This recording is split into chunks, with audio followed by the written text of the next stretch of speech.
Good evening बच्चों। तो last class में हम लोग डाइपोल से रिलेटेड जितना भी टॉपिक्स था सब कवर कर चुके थे। इनफैक्ट देखा जाए तो आपका इलेक्ट्रोस्टैटिक्स का एक मेजर पोर्शन आपका ऑलमोस्ट कवर्ड हो चुका है। एक मात्र लास्ट टॉपिक जो बचा है इलेक्ट्रोस्टैटिक्स में उसको कहते हैं कंडक्टर्स एंड कैपेसिटर्स। ठीक है, ये लास्ट टॉपिक है कंडक्टर्स एंड कैपेसिटर्स जो डील करना बचा हुआ है।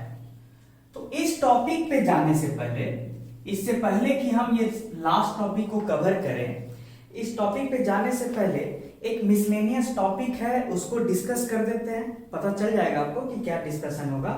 और उसके बाद जो अभी तक टॉपिक्स डिस्कस्ड हुए हैं उससे रिलेटेड न्यूमेरिकल प्रॉब्लम्स को कैसे अप्रोच किया जाता है, कुछ टिपिकल न्यूमेरिकल प्रॉब्लम्स को कैसे सॉल्व किया जाता है उसको भी थोड़ा डिस्कस करेंगे। ठीक है, हम कैसे मैकेनिक्स और इलेक्ट्रोस्टैट्स को कंबाइन करके जो सवाल बनता है उसको कैसे डील करेंगे, गॉस लॉ से रिलेटेड जो अच्छे सवाल हैं उसको कैसे डील करेंगे। मतलब टॉपिक बाय टॉपिक इस चीज को एक बार हम लोग एनालाइज कर लेंगे, तब जाके इस फाइनल टॉपिक पे जाएंगे मोस्ट प्रोबेबली अगले क्लास में। ठीक है, मतलब अब आप ऑलमोस्ट इलेक्ट्रोस्टैट्स के लास्ट सेक्शन पे पहुंच रहे हैं, तो इसलिए जल्दबाजी नहीं करना है, अच्छे से सीखना है।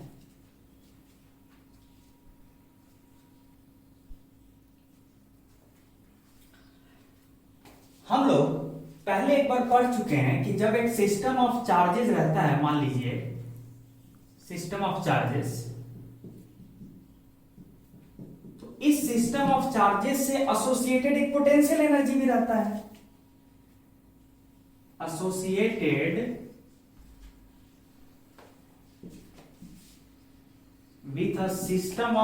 with a given system of charge, associated with a given system of charge or charges, there is potential energy। और इसको आप ऐसे लिख सकते हैं, पोटेंशियल एनर्जी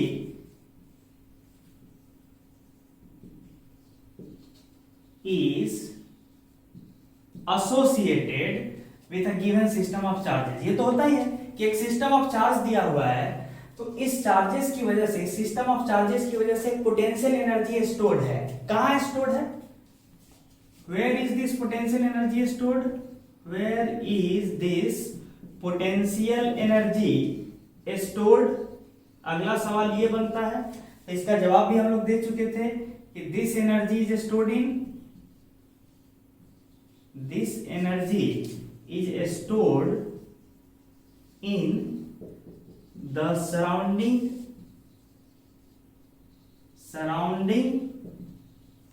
electric field। फिर अगला सवाल क्या उठता है कि लेट अस से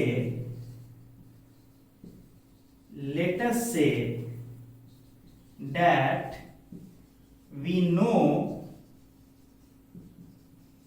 the expression for electric field strength।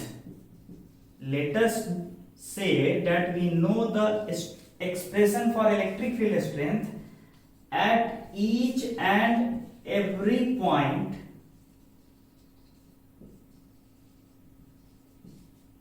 in a given region of space, in a given region of space। ठीक है, हमने क्या बोला अभी तक कि पोटेंशियल एनर्जी जो इस सिस्टम ऑफ चार्ज से एसोसिएटेड हो, कहां स्टोर्ड है? वो फील्ड में स्टोर्ड है, इलेक्ट्रिक फील्ड में, जो सराउंडिंग रीजन में जो इलेक्ट्रिक फील्ड है। दूसरी बात हम क्या बोल रहे हैं कि मान लेते हैं कि जो इलेक्ट्रिक फील्ड का स्ट्रेंथ है सराउंडिंग रीजन में वो मुझे पता है। इलेक्ट्रिक फील्ड का स्ट्रेंथ जिसको आप इससे रिप्रेजेंट करते हैं, लेटर से कि ये जो है नोन है। यही चीज मैंने लिखा है कि at each and every point in a given region of space electric field का स्ट्रेंथ नोन है। ठीक है, अगर ये नोन है then can we right the potential energy using the electric field strength only. Question ये है कि अगर मैं सराउंडिंग रीजन ऑफ स्पेस में इलेक्ट्रिक फील्ड का स्ट्रेंथ जानता हूं तो क्या सिर्फ इसी का यूज करके मैं सराउंडिंग स्पेस में पोटेंशियल एनर्जी कितना छुपा है क्या निकाल सकता हूं? ये क्वेश्चन है कि can we write the potential energy using this electric field strength only, electric field strength only, क्या हम निकाल सकते हैं? तो आंसर है यस। और कैसे लिखा जाता है इस चीज पे चर्चा है कि हम कैसे एक सराउंडिंग रीजन ऑफ स्पेस में कितना पोटेंशियल एनर्जी स्टोर्ड है कहां पे फील्ड में वो जान सकते हैं। कैसे जान सकते हैं? अगर हमको सिर्फ क्या पता हो इलेक्ट्रिक फील्ड का स्ट्रेंथ, लेकिन कैसे कैसे लिखना है न्यूमेरिकल, इस पे बढ़ते हैं आगे।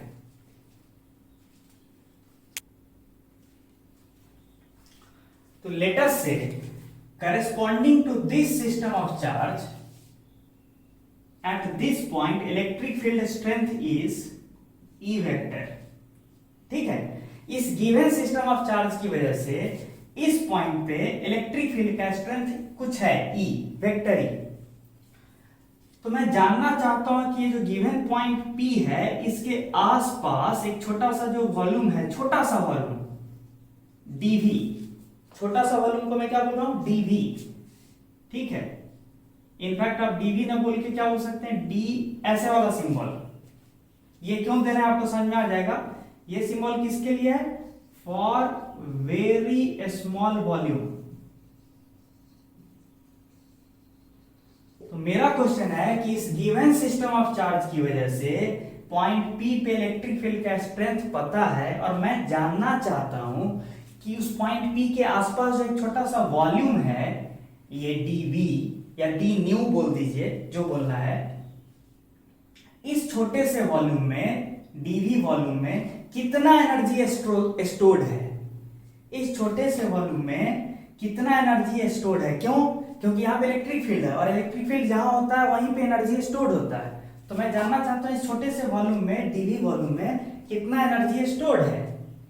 ठीक है, तो एक्चुअल में मैं पहले आपको फाइनल रिजल्ट ही बता दूं कि energy stored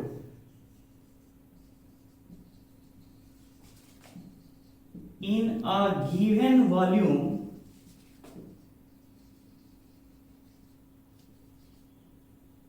dV, energy stored in a given volume dV is given by half E square epsilon naught, where E is the strength of the electric field। ठीक है,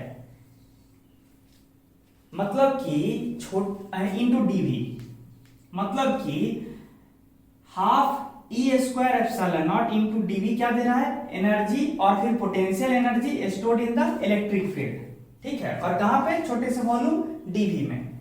लेकिन क्वेश्चन है कि ये एक्सप्रेशन कहां से आया?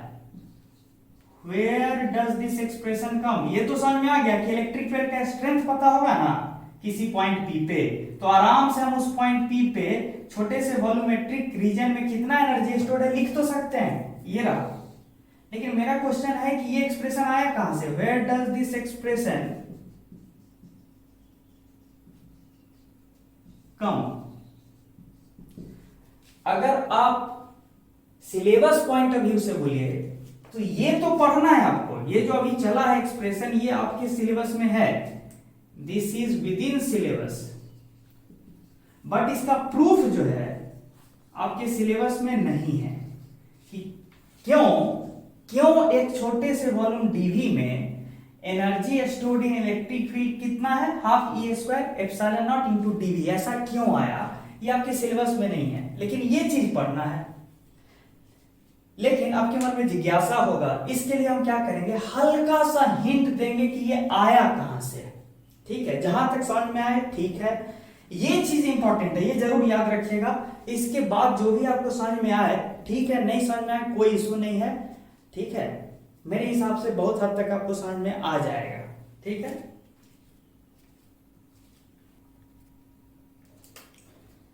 जो हमने अभी एक्सप्रेशन लिखा था उसका थोड़ा सोर्स हम हल्का सा सोर्स बताना चाह रहे हैं, ओरिजिन। मान लीजिए ये जो गिवन सिस्टम ऑफ चार्ज है, इसका कोई छोटा सा एरिया पकड़िए, कोई छोटा सा रीजन, तो यहाँ पे कुछ चार्ज होगा कि नहीं? अगर ये गिवन सिस्टम ऑफ चार्ज है तो इसका एक छोटा सा पोर्शन को हम देखें तो यहाँ पे कुछ चार्ज होगा। कितना चार्ज होगा? तो यहाँ का चार्ज डेंसिटी अगुने यहाँ का वॉल्यूम, यहाँ का वॉल्यूम रो डीवी या रो डीवी जो बोलना है। अब बताइए कि ये चार्ज है रो इंटू डीवी, छोटा सा वॉल्यूम। अच्छा, ये चार्ज जिस पॉइंट पे रखा है वहां का पोटेंशियल मान लीजिए कैपिटल वी है। मैंने क्या बोला कि एक छोटा सा चार्ज पकड़ा हूं मैं, कहां पे? इस सिस्टम ऑफ चार्जेस के अंदर। वो चार्ज जहां पे है उसका पोटेंशियल कैपिटल वी है। तो मैं जानता हूं कि चार्ज मल्टीप्लाइड बाई पोटेंशियल क्या देता है? Potential energy. किसकी वजह से? इस चार्ज की वजह से और बाकी सिस्टम की वजह से, मतलब चार्ज और बाकी सिस्टम के इंटरैक्शन की वजह से पोटेंशियल एनर्जी कितना होगा? तो चार्ज, छोटा सा चार्ज कितना होगा? रो डीवी इनटू वहां का पोटेंशियल। ये हो गया पोटेंशियल एनर्जी। ऐसा मैं सारे चार्जेस के लिए, इस सिस्टम में जितने चार्जेस हैं इस तरह के, ऐसे ऐसे ऐसे बहुत सारे चार्जेस होंगे, हम सारे चार्जेस के लिए ये एक्सप्रेशन को अगर हम जोड़ दें, मान लीजिए ये ith चार्ज था, ith पोटेंशियल हो गया ऐसे, ये jth चार्ज जो होगा इसका jth पोटेंशियल होगा vj vk, इस तरह से। तो क्या करेंगे? इस तरह के छोटा चार्ज गुने पोटेंशियल को क्या करेंगे? सम करेंगे फॉर ऑल सच चार्जेस। अगर हम इस तरह से चार्ज गुने पोटेंशियल करते चले जाएं तो क्या मिलेगा? चार्ज गुने पोटेंशियल का सम क्या क्या देता है? पोटेंशियल एनर्जी ना देता है, potential energy of the system. मैंने क्या बोला कि चार्ज गुने पोटेंशियल, कहां का? जहां पे चार्ज रखा हुआ है।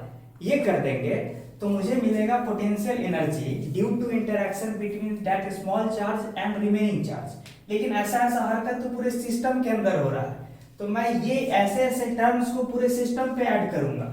लेकिन यहाँ पे एक गड़बड़ी हुआ है। क्या गड़बड़ी हुआ है? वो गड़बड़ी भी पहले डिस्कस किए कि यहाँ पे क्या हुआ है, ऐसा करेंगे ना तो हर चार्ज के करस्पॉन्डिंग जो एनर्जी लिखाना था वो 2 बार लिखा जाएगा। याद कीजिए, एक बार हो रखा है कि जब हम लोग इस चार्ज के लिए, ये मान लीजिए ना 3 चार्जेस हैं, जब हम लोग पहला चार्ज को पकड़ के बाकी 2 के साथ इसका एनर्जी लिखते हैं, फिर दूसरा चार्ज को पकड़ के बाकी 2 के साथ लिखते हैं एनर्जी, तो उस चक्कर में होता क्या है कि हर टर्म 2 बार ऐड हो जाता है। तो इसलिए इस टर्म को डिवाइडेड बाय क्या कर देंगे? हाफ। कि चार्ज गुने पोटेंशियल, चार्ज गुने पोटेंशियल करेंगे, इससे पूरा पोटेंशियल एनर्जी एक्चुअल में नहीं आ रहा। हो क्या रहा है कि हर चार्ज के करस्पॉन्डिंग जो पोटेंशियल एनर्जी होना चाहिए वो 2 बार ऐड हो जाता है। वो पहले एक बार डिस्कस हो रखा है पोटेंशियल एनर्जी जब डिस्कशन हो रहा था। तो अभी मैं इतना बोल रहा हूं 2 बार चूंकि ऐड हो रहा है, इसलिए मैं पहले ही बाहर में क्या लगा दिया हूं? हाफ। अब हो गया potential energy of the system, अब हो गया, ठीक है, नहीं तो गड़बड़ाता। अब देखिए इस पॉइंट से आगे बढ़ते हैं। याद कीजिए कि हम लोग एक सिंबल पढ़े थे, याद है कुछ? dE by dx plus dE by dy plus dE by dz क्या मिला था? इनफैक्ट डी नहीं बोल के हमको बोलना चाहिए डो, partial derivative with respect to X. इसको भी डी नहीं बोल के पार्शियल डेरिवेटिव लिखिए तो ज्यादा मैसेज क्लियर होगा। इसको भी हटा के पार्शियल डेरिवेटिव लिखिए इस तरह से। तो याद कीजिए, तो ये टर्म क्या आया था? ये क्या आया था? Volume charge density divided by epsilon not. Gauss law का मदद कर लेके हमने ये एक्सप्रेशन डिराइव किया था, और इसी को लिखने का तरीका हम क्या बताए थे? सो याद रखिए, एक ऑपरेटर बताए थे डेल, और उसका मतलब हम बताए थे डो बाई डो एक्स आई कैप प्लस डो बाई डो वाई जे कैप प्लस डो बाई डो जेड के कैप। ये सिंबल हो गया। डेल जो है इस चीज का सिंबल है, बस ऐसे समझिए, ठीक है। और इलेक्ट्रिक फील्ड जो पूरा है वो क्या होगा, ई एक्स आई कैप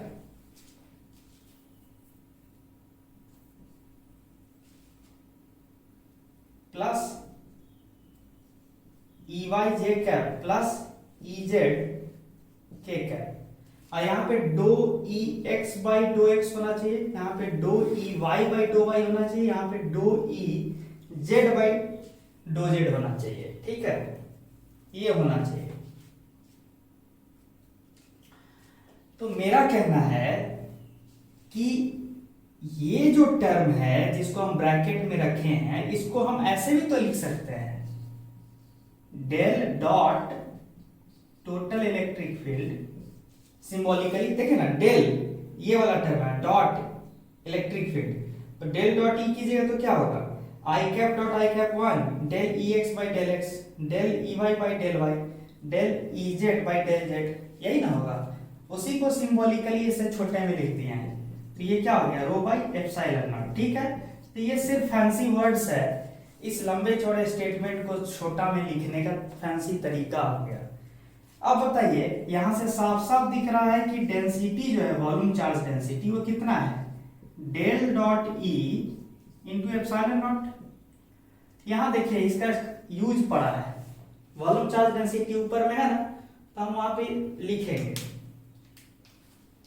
क्या लिखेंगे,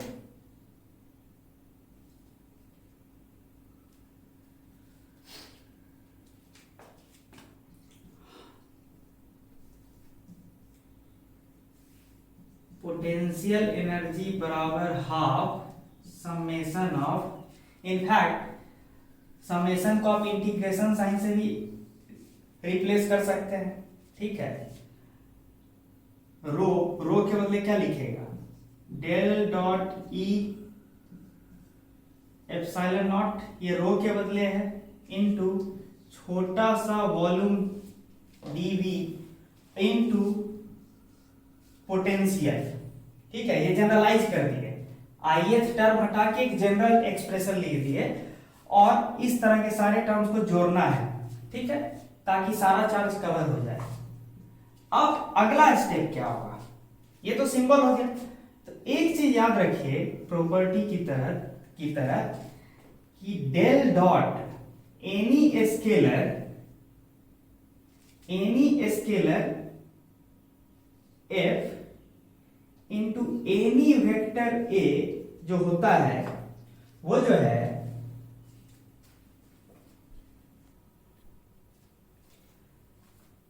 तो एक हम प्रॉपर्टी आपको बता दें कि del dot some scalar into vector A actual में इस तरह से लिखा जा सकता है। ये आप खुद भी क्रॉस चेक कर सकते हैं, आपको हम बता दिए हैं डेल क्या होता है। तो आप कोई भी एक वेक्टर लिख लीजिए, ए x I cap plus A Y J cap plus A Z K cap, और आप ये चीज आप खुद ही क्रॉस चेक कर सकते हैं।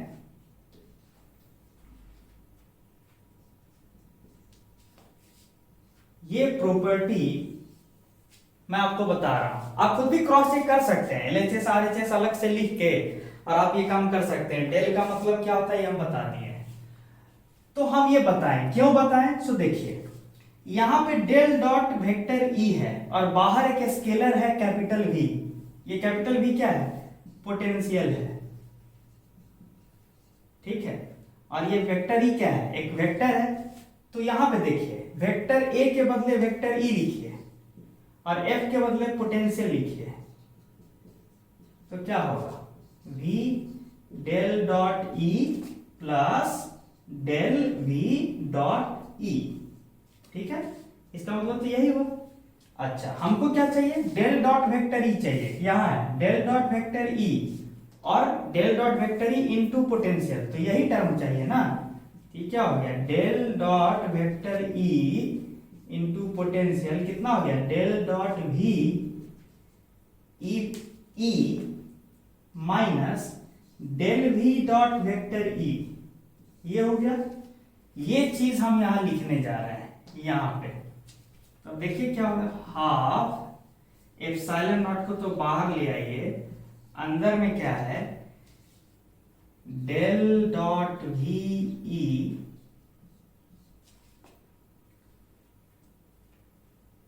Minus del V dot E, ये हुआ, और एक छोटा सा वॉल्यूम डी वी। कुछ नहीं किया, हम सिर्फ इस वाले चीज को हम इस तरह से लिख दिए हैं, इस एक्सप्रेशन का सहारा लेके। आप ध्यान से देख सकते हैं मैंने क्या किया है। ठीक है, तो आगे बढ़ा जाए।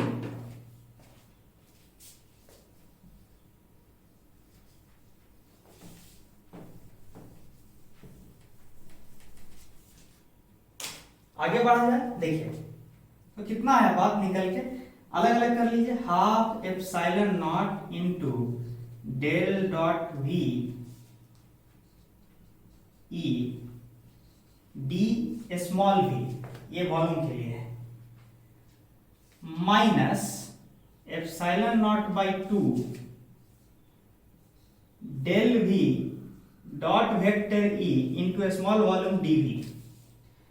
अब मैं आपको एक इंफॉर्मेशन बस दे दूं कि ये जो इंटीग्रल है, ठीक है, जब पूरे रीजन ऑफ स्पेस पे कैलकुलेट होता है, मतलब ये पूरे रीजन ऑफ स्पेस जहां पे इलेक्ट्रिक फील्ड है, जब पूरे रीजन ऑफ स्पेस में जब ये वाला कैलकुलेट होता है तो ये जो निकल के आता है वो जीरो निकल के आता है, जीरो। ठीक है, यही एक एक्स्ट्रा इंफॉर्मेशन जो आपको नहीं पता है, बाद बाकी तो सिंपल ही था। ये सब प्रूफ जो है अभी आप थोड़ा सा और मैथमेटिक्स जानिएगा हायर लेवल पे, तो अब आगे बढ़ा जाए। ये टर्म तो हो गया खत्म, तो अब बचा क्या? बचा क्या? ये अगर खत्म हो गया तो बचा क्या? इसको हटाया जाता, ठीक है, बचा ये बचा पोटेंशियल एनर्जी का एक्सप्रेशन ये आया। अब ध्यान देने वाली बात क्या है कि अंदर जो डेल वी है, डेल वी वो है क्या? याद कीजिए, अगर आपको याद है कि इलेक्ट्रिक फील्ड जो होता है वो क्या होता है, minus del V by del X I cap minus del V by del Y J cap, मतलब partial derivative of potential with respect to X क्या देता है, X component of electric field. Similarly बाकी भी निकाला जा सकता है, वो हम लिख रहे हैं, ये पहले हो चुका है, बस आपको रिव्यू करवा रहे हैं थोड़ा। तो इस चीज को लिखने का तरीका क्या है, शॉर्ट में देखिए, ये माइनस बाहर निकालिए और अंदर में क्या है, डेल वी। डेल क्या सिंबल था, याद कीजिए ना, डेल इक्विवेलेंट था किस चीज के, डो बाई डो एक्स आई कैप प्लस डो बाई डो वाई जे कैप प्लस डो बाई डो जेड के कैप, ये सिंबल था ना। इस सिंबल के आगे वी लगा दीजिए ना, तो हर जगह वी आ जाएगा, वी आ जाएगा, वी आ जाएगा, तो फिर यही ना बन जाएगा। तो हम शॉर्ट में बोल सकते हैं ना कि इलेक्ट्रिक फील्ड बराबर माइनस ऑफ डेल वी। तो ये देखिए यहां पे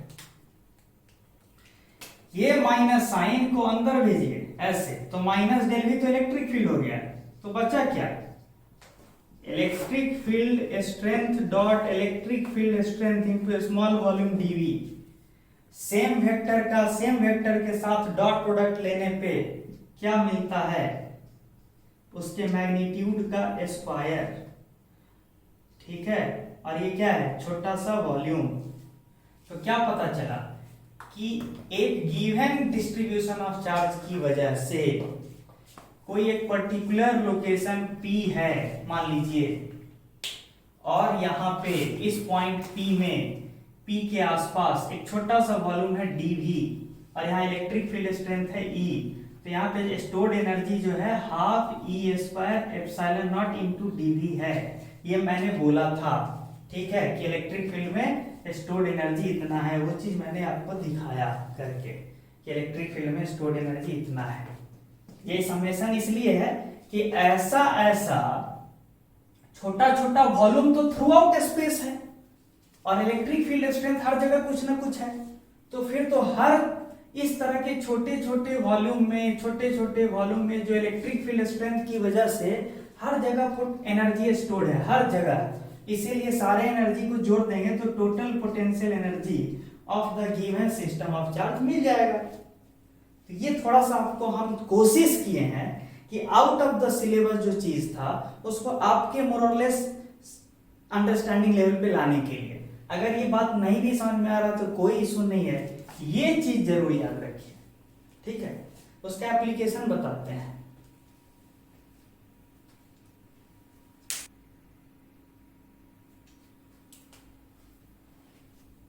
चलिए, तो एक जो हमने अभी तक सीखा उसको एक डेमोन्स्ट्रेशन के थ्रू आपको सिखाते हैं कि एक हॉलो स्फेरिकल शेल है, यूनिफॉर्मली चार्ज्ड,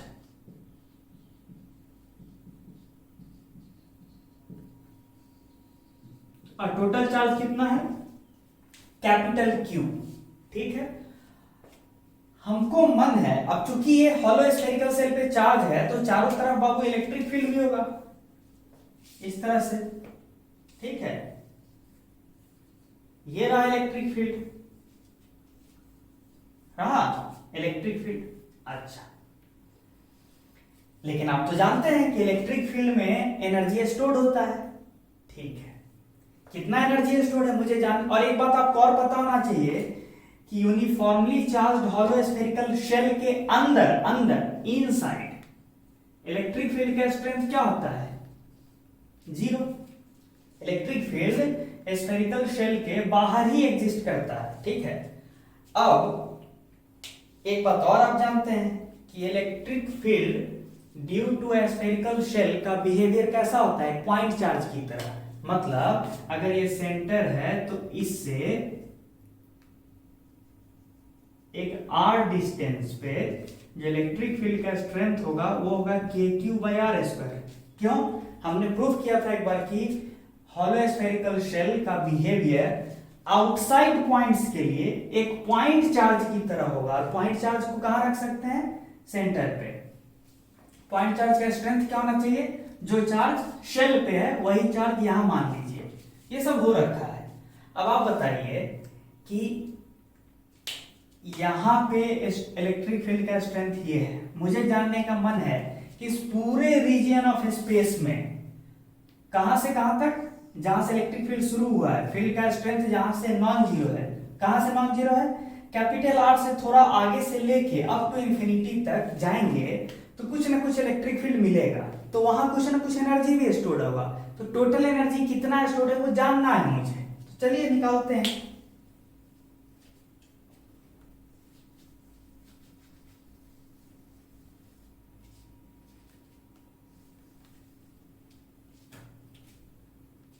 ठीक है, तो लेटर से कि स्मॉल r दूरी पे जाके,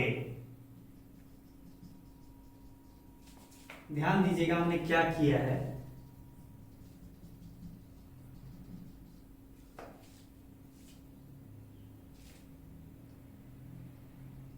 एक dr थिकनेस का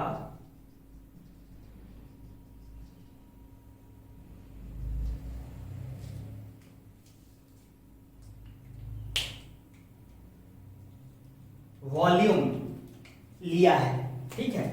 ये देखिए ये और ये जो थिकनेस है यहाँ पे ये dr है, ठीक है। तो ये जो ब्लैक शेडेड पोर्शन है ये तो एक वॉल्यूम हो गया ना, ये एक वॉल्यूम हो गया छोटा सा, ठीक है। ये पूरा वॉल्यूम हो गया पतला सा, ये जो ये थिकनेस है dr, इस dr थिकनेस के करस्पॉन्डिंग वॉल्यूम कितना है, वॉल्यूम बताइए तो, volume of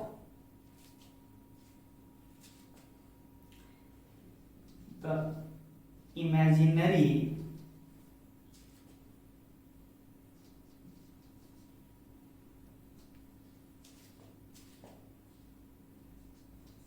reason of thickness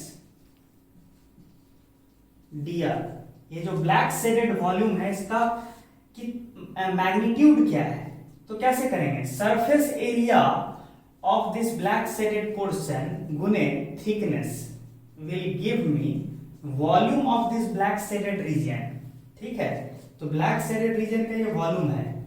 लेकिन आप और एक चीज और जानते हैं कि जहां पे ये थिन इमेजिनरी शेल बनाए हैं ना, स्फेरिकल सरफेस जो बनाए हैं स्मॉल आर दूरी पे, यहां पे चारों तरफ तो इलेक्ट्रिक फील्ड का स्ट्रेंथ क्या है हर जगह, K capital Q by small R square हर जगह। तो हम क्या बोल सकते हैं कि एनर्जी स्टोर्ड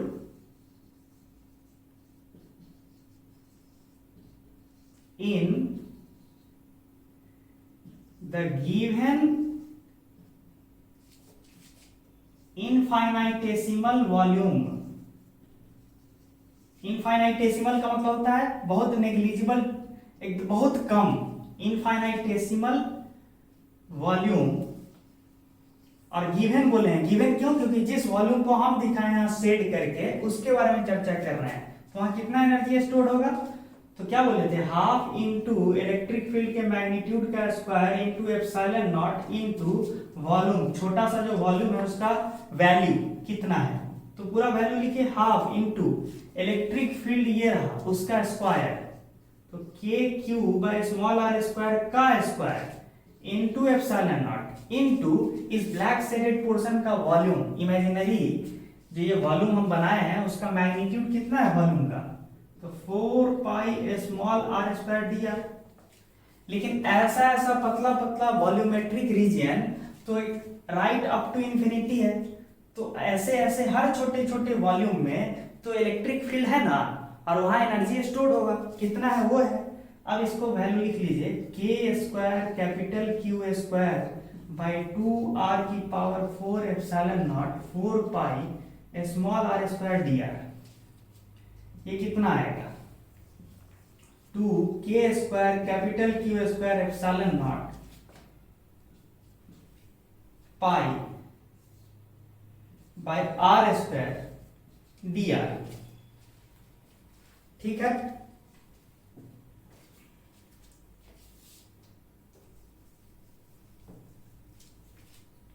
तो मतलब शॉर्ट में ये वो एनर्जी है जो इस पतले से ब्लैक शेडेड रीजन में छुपा हुआ है। लेकिन ऐसा ऐसा एनर्जी को मुझे ऐड करते चले जाना है राइट अप टू इंफिनिटी। तो क्या करेंगे, टोटल एनर्जी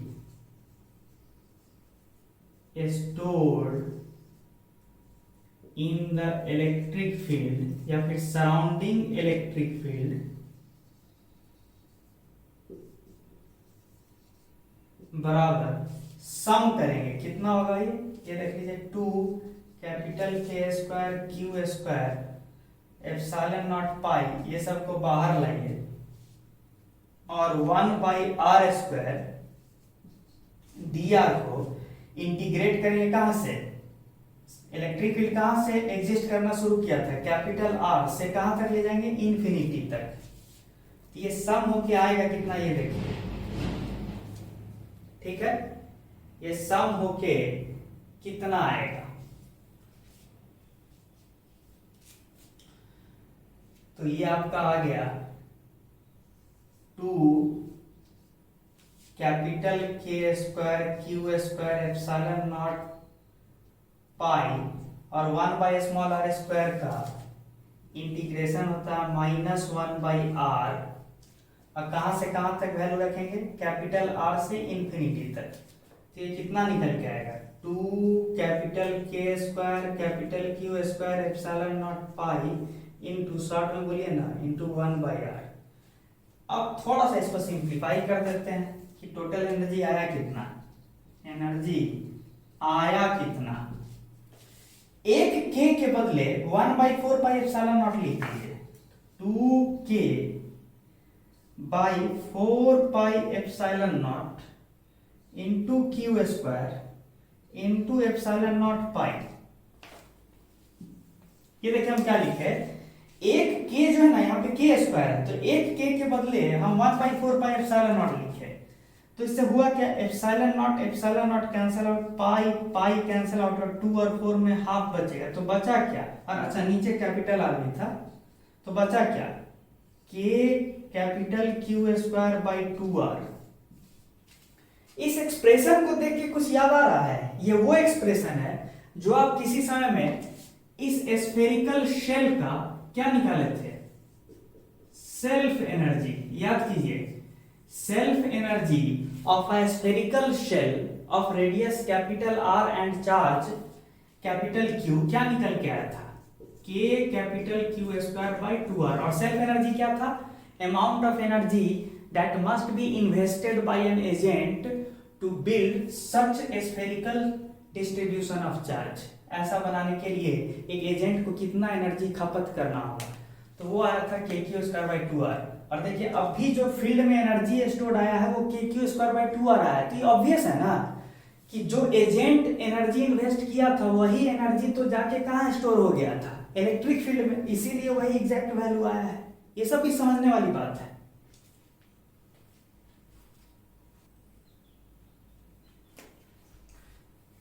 अब आगे बढ़ते हैं।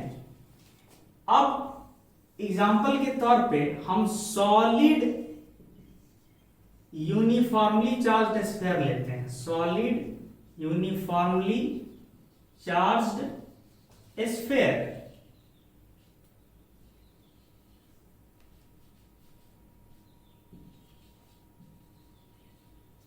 कितना चार्ज है? Capital Q. रेडियस कितना है? एंड रेडियस अलग से लिख लीजिए, एंड रेडियस कैपिटल आर। ठीक है। अब मुझे फिर वही स्थिति, अब मुझे जानने का मन है कि एक एग्जांपल लेते हैं। क्या मुझे जानने का मन है? क्योंकि अब अंदर भी फील्ड होगा, अंदर भी स्मॉल आर डिस्टेंस पे फील्ड होता है। कितना फील्ड होता है? Volume charge density into R small R by 3 epsilon not. ठीक है, ये होता है अंदर में चार्ज। आप चाहिएगा तो ऐसे लिख सकते हैं, इलेक्ट्रिक फील्ड इनसाइड बराबर रो आर बाई 3 एप्सिलॉन नॉट। आपको पता है ना कि सॉलिड स्फीयर के अंदर स्मॉल आर डिस्टेंस पे इलेक्ट्रिक फील्ड का strength volume charge density into दूरी बाई 3 एप्सिलॉन नॉट होता है। तो वही हम लिखे हैं।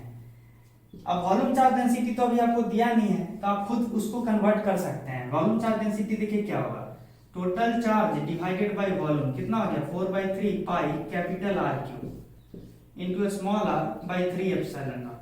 तो बच्चे तो आया क्या? Capital Q R by 4 pi epsilon not R cube. ठीक है, ये इलेक्ट्रिक फील्ड इनसाइड हुआ।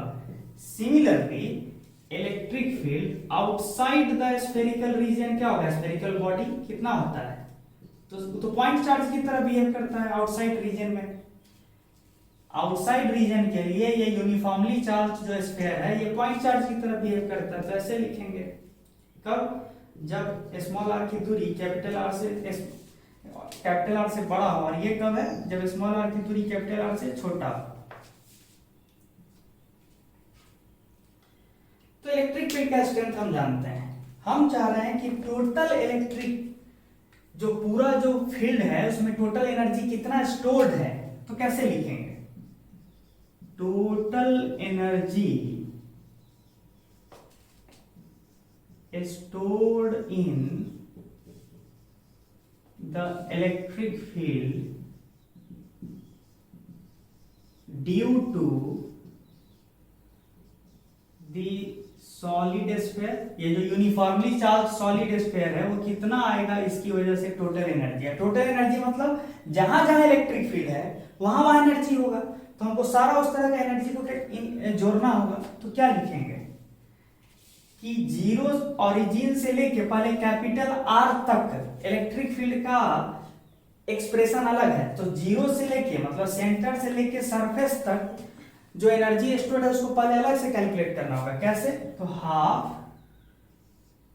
कहां से कहां तक? जीरो से कैपिटल आर तक। और इलेक्ट्रिक फील्ड का स्ट्रेंथ लिखिए हाफ इंटू ई का स्क्वायर। तो कितना आ जाएगा?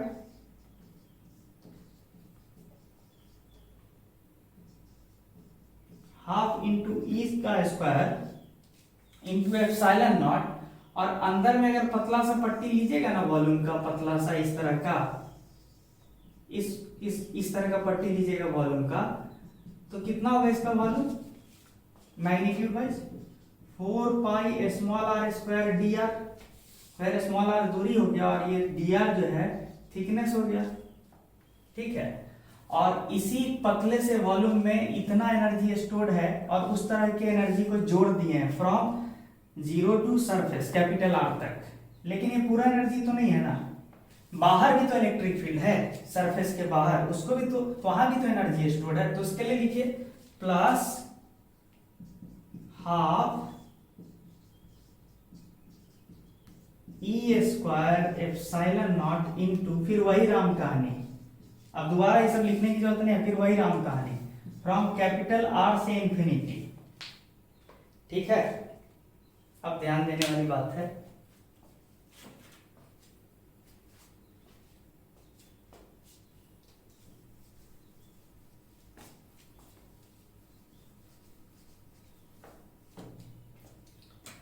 ये जो दूसरा टर्म है ना,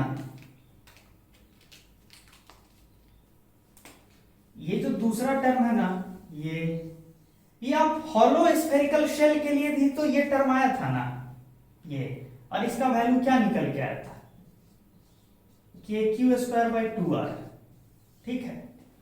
तो हमको सिर्फ कौन सा कैलकुलेशन करना चाहिए, पहला वाला, तो टोटल एनर्जी बराबर के into capital Q square by 2r, वो दूसरा टर्म पहले लिख लिए, प्लस अब पहला टर्म को इंटीग्रेट कर रहे हैं तो जो जो कांस्टेंट उसको बाहर लाइए,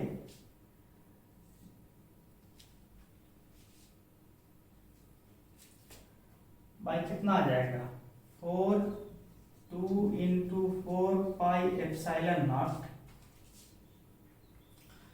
तो r की पावर 6, और अंदर में क्या बचा r की पावर 4 डी आर, 0 से कैपिटल आर तक, ये कितना निकल के आया, k capital Q square by 2r plus ये कितना निकल के आया, ये जो 4 पाई एप्सिलॉन नॉट है ये तो k ही है, तो k capital Q square by 2r की पावर 6, और ये टर्म कितना आएगा कैपिटल r की पावर 5 बाई 5,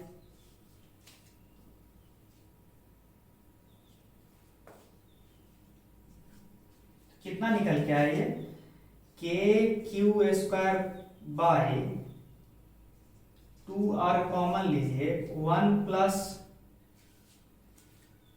1 बाई 5 हुआ, तो ये कितना निकल के आया के Q square into 6 by 10r, यानी ये आया 3 बाई 5 के क्यू स्क्वायर बाई r। अब फिर वही राम कहानी, जो निकल के आया है वो तो self energy of solid sphere है, ये जो है ये तो self energy of solid sphere है। तो चीजों को जो हम लिंक कर रहे हैं उस पे ध्यान दीजिएगा, कौन सा सॉलिड स्फीयर, यूनिफॉर्मली चार्ज्ड, ये भी लिख ही दीजिए यूनिफॉर्मली चार्ज्ड सॉलिड स्फीयर।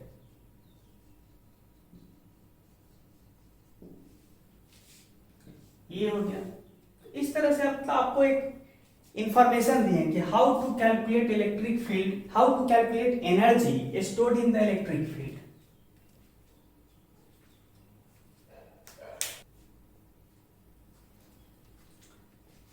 तो हमने एक स्पेशल टॉपिक को अभी डिस्कस किया कि how to calculate the energy stored in a given electric field, ठीक है। तो यही मेन टॉपिक था जो आज डिस्कस करना था हमको। अब हल्का फुल्का हम कुछ पॉइंट्स को हम बता दें, स्पेशल एक पॉइंट को जिस पे बच्चा ज्यादा गलती कर देता है। कभी कभी एग्जामिनर क्या करता है कि इस तरह का दो सिस्टम दिया,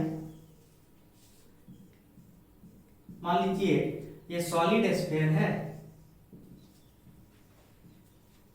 और इस पे चार्ज है टोटल कैपिटल Q और रेडियस है R1, और ये हॉलो मान लीजिए स्फेरिकल शेल है, रेडियस R2, ठीक है, और चार्ज इस पे पहले वाले पे चार्ज जो है ना कैपिटल Q1 बोलिए, तो दूसरे वाले पे कैपिटल Q2, और सेंटर टू सेंटर डिस्टेंस जो है लेट अस से कैपिटल R है। तो कभी कभी एग्जाम में पूछ देता है ना कि total potential energy of the given system of charges, तो सिस्टम में तो ये भी आया और ये भी आया, तब क्या लिखिएगा? ये जो गिवन सिस्टम ऑफ चार्जेस है इसका टोटल पोटेंशियल एनर्जी लिखने बोलेगा एग्जामिनर, तो क्या लिखिएगा? ठीक है, तो सीधी सी बात है, टोटल पोटेंशियल एनर्जी बराबर सेल्फ एनर्जी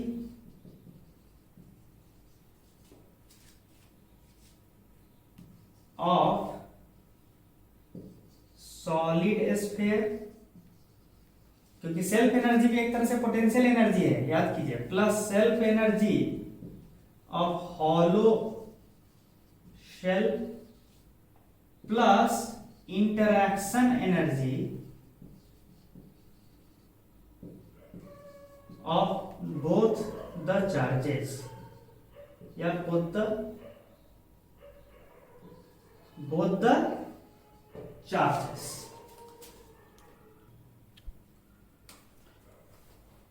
तो देखिए total potential energy of this system of charges क्या हो गया? Self energy of solid sphere, मतलब इस सॉलिड स्फीयर को बनाने के लिए भी तो कुछ एनर्जी इन्वेस्ट करना पड़ा था, और वो कहां स्टोर हो गया था? इलेक्ट्रिक फील्ड में, तो वही हो गया सेल्फ एनर्जी सॉलिड स्फीयर का। Similarly self energy of hollow sphere, और तीसरा टर्म क्या है कि पहला के प्रेजेंस में जब दूसरा को लाइएगा तो भी एनर्जी इन्वेस्ट करना पड़ेगा, आसानी से नहीं ला पाइएगा।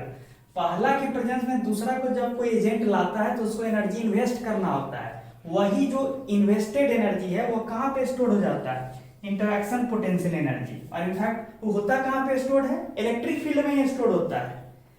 ठीक है, तो ये सारा चीज इलेक्ट्रिक फील्ड में ही है स्टोर। तो टोटल फिर इस क्वेश्चन में आंसर क्या हो जाएगा?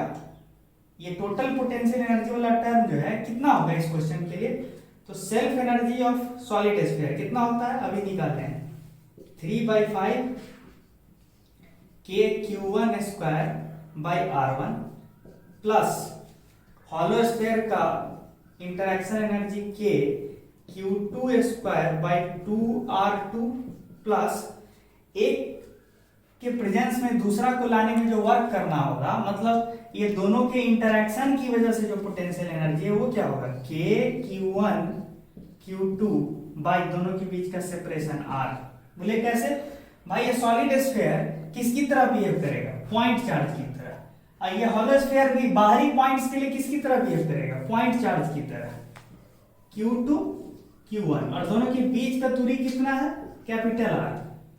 तो एक दूसरे के लिए ये दोनों पॉइंट चार्ज की तरह बिहेव कर रहा है। क्यों? क्योंकि सॉलिड के बाहर है हॉलो स्फीयर और हॉलो के बाहर है सॉलिड स्फीयर, तो बाहरी पॉइंट्स के लिए तो ये दोनों डिस्ट्रीब्यूशन पॉइंट चार्ज की तरह बिहेव करता है। तो इसका मतलब इसको देख लीजिए, इस दोनों की वजह से इंटरैक्शन पोटेंशियल एनर्जी कितना लिखते थे? Q1 Q2 बाई R लिखते थे ना, वही चीज ये लिखे हैं, और कुछ नहीं लिखे हैं। तो ये चीज कोई नया चीज नहीं है, ठीक है। तो ये हमको डिस्कस करना था, तो हमने कर दिया। तो ये तो हो गया कि एनर्जी स्टोर्ड इन इलेक्ट्रिक फील्ड। अब देखिए, अब हमारे पास अगला टॉपिक तो वही है, कंडक्टर्स एंड कैपेसिटर्स, जो कि लास्ट टॉपिक है इलेक्ट्रोस्टैट्स का। लेकिन उस टॉपिक पे जाने से पहले मैंने आपको बोला था कि कुछ क्वेश्चंस को कैसे डील करना चाहिए, मतलब प्रॉब्लम सॉल्विंग स्किल को कैसे बढ़ाना है। कुछ सवाल को आपको हम सॉल्व करके बताएंगे कि कैसा अप्रोच होना चाहिए सम सिलेक्टेड प्रॉब्लम्स पे सॉल्व करने के लिए। तो जो अगला सेशन है उसी पे डेडिकेटेड है अभी, ठीक है।